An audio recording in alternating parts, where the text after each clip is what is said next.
Pastor Van Dorn, when it comes to angel as men in your third chapter of the book, you start this chapter by talking about Jacob and the angel of Bethel in Genesis 31, verses 1 and 2, 11, 13. I'll just read them quickly. Okay, so this is Jacob fleeing from Laban, right? So now Jacob heard that the sons of Laban were saying, Jacob has taken all that was our father's, and from what was our father's, he has gained all this wealth. And Jacob saw that Laban did not regard him with favor as before. Now, verses 11 to 13 of the same chapter 31. Then the angel of God said to me in the dream, Jacob, and I said, Here I am. And he said, Lift up your eyes and see.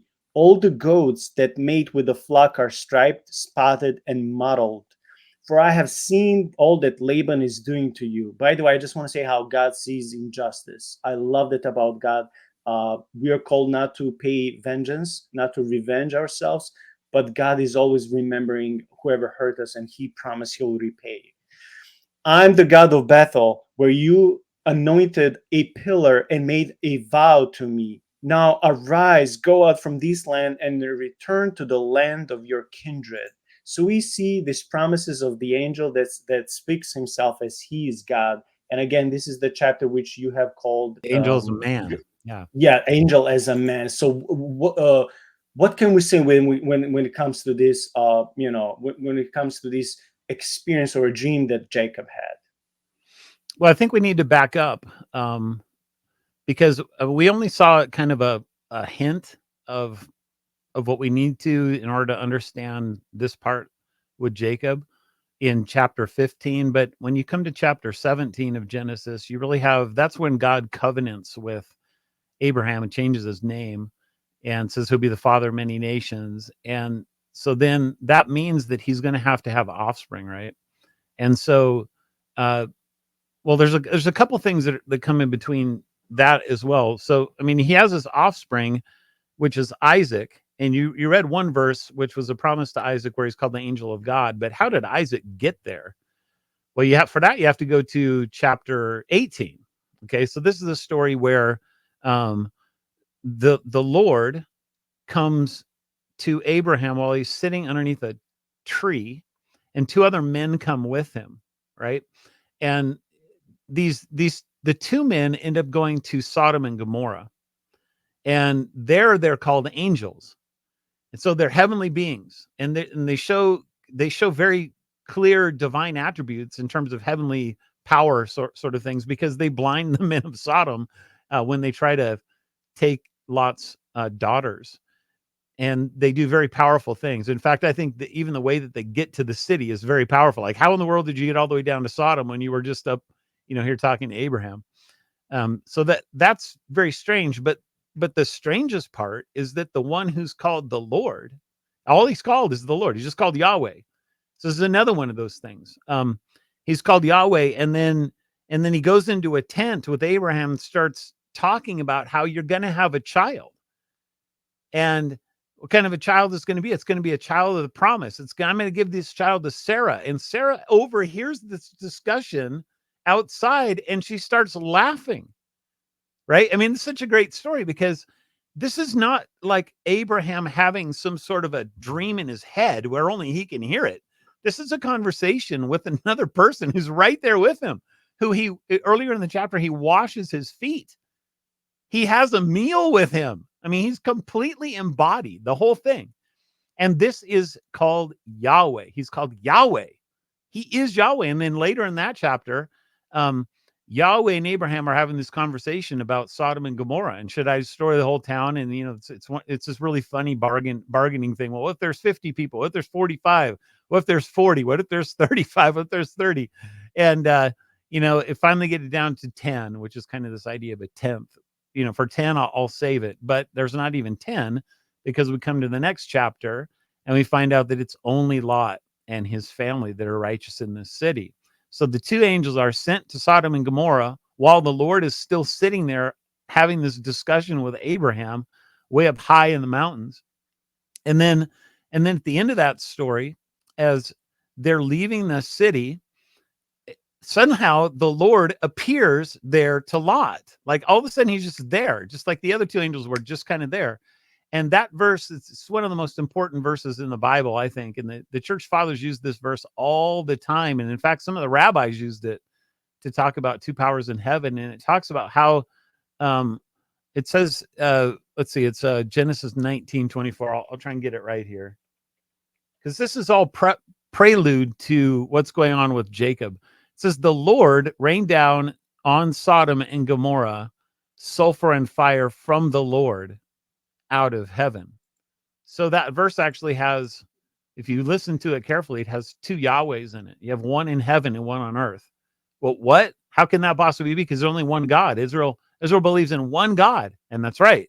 But here you have two Yahwehs, but there's only one God, and that's right. And as Christians, we can understand that because there's one God and three persons. Here it's only two persons. Other places there's a third person. But this is the God who's just been talking with Abraham, who promised he's going to have a seed, right? And he's the one who's on the earth. The one in heaven's going to pour down the fire. But that it's that covenant promise in chapter 18 that comes from this person who is the angel of the Lord, but he's simply called Yahweh in that passage, who then becomes the God of Isaac. Okay, once Isaac becomes a man, and Isaac has to go to the Haran, to where his fathers are, to get his wife Rebecca, and then he has to come back into the promised land, and then Jacob has to go back over to Haran again, and that's where we find him with Laban. And that's where the angel of the Lord now appears to Jacob. And the whole idea is covenantal, very important. Because in part of this text, it's like, Jacob, I am the God of your father Isaac and Abraham. So he's the same God. I'm the God of, and you've made a promise to me that, if I will be with you, then I will be your God too. And so that's what's going on in the particular text that you just referred to. Now we talked about this chapter as the angel as a man, and that really comes from the chapter, I think it's 30, 32, 33, 32, where all of a sudden angel, in the middle of the night, Esau is kind of on the doorstep. He's returned, and Jacob thinks he's going to kill him. And so Jacob's very nervous and worried about this. And all of a sudden, a man shows up in the middle of the night. And so he calls him a man, in Ish in the Hebrew. And he starts wrestling with him.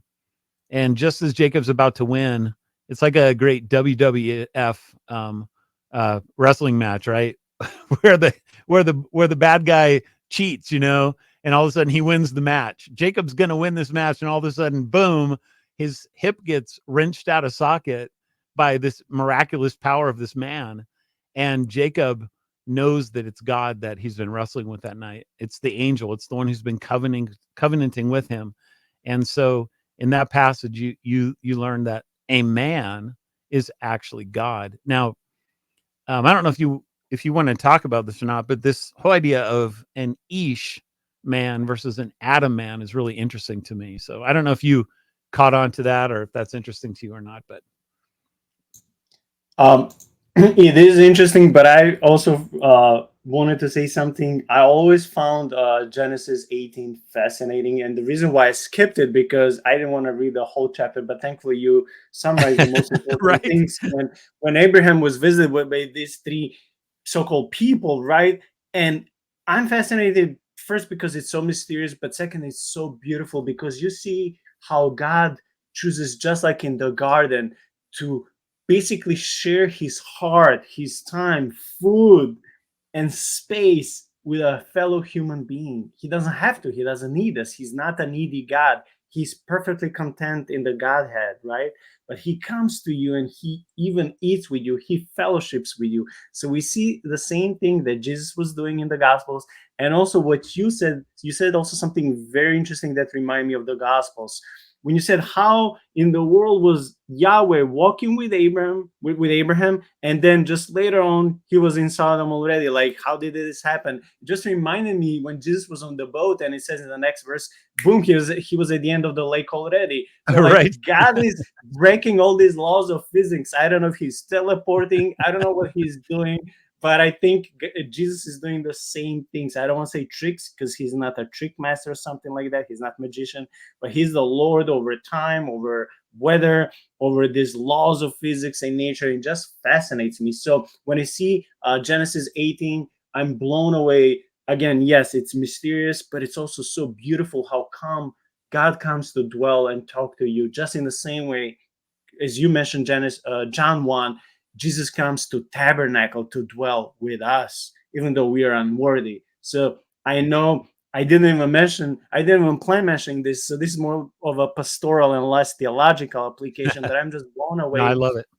by, by the goodness and love that God has towards us. He could be like, oh, you did this, you did this, be gone, I don't want to talk to you, you're not worthy of me. But he rather comes and he eats with us. I mean, we had numerous guests on the channel trying to compare Yahweh with some gods and deities from mythologies and ancient Near East religions, and none of them can ever be compared to Yahweh. So this is it just shows that proper theology brings so much pleasure and joy to your soul, and you're just left in awe to say, God, the more I learn, the less I understand, but I just enjoy in your majesty. It's just so it's amazing. That's why I named this channel. The last name is Majesty, because I wanted to point people to Jesus.